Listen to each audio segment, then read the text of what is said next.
สบายดีท่านผู้ชมตามข่าวจากหนังสือพิมพ์ลาวพัฒนาในต้นเดือนกุมภาพันธ์ปี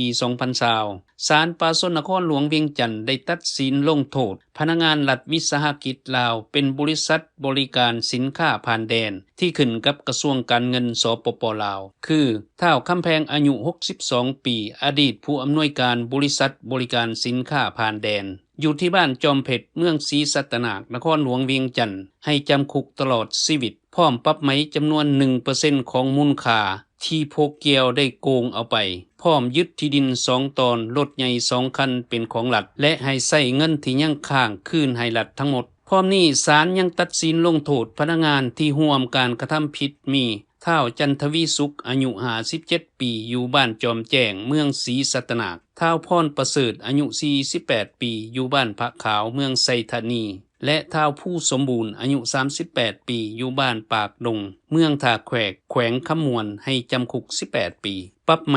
1% ของมูลค่าเสียหายแต่จำเลยทั้ง3คนนี้ได้ส่งเงินที่โซโกงคืนให้รัฐแล้วศาลจึงพิจารณาผ่อนโทษลงจำคุกผู้ละ9ปีเจ้าหน้าที่ยังให้ฮู้อีกว่าจำเลยท้าวคำแพงได้รับหน้าที่เป็นผู้อำนวยการบริษัทรัฐวิสาหกิจบริการสินค้าผ่านแดนของกระทรวงการเงินแต่ปี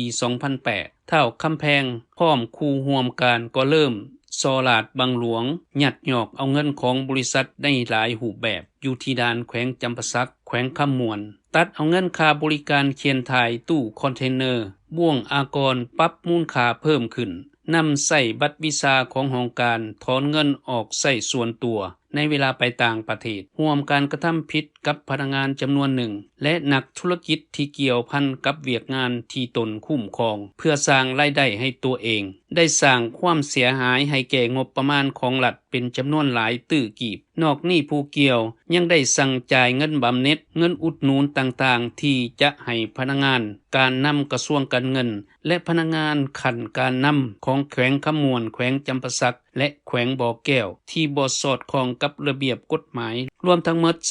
343คนตกเป็นมูลค่าหลายกว่า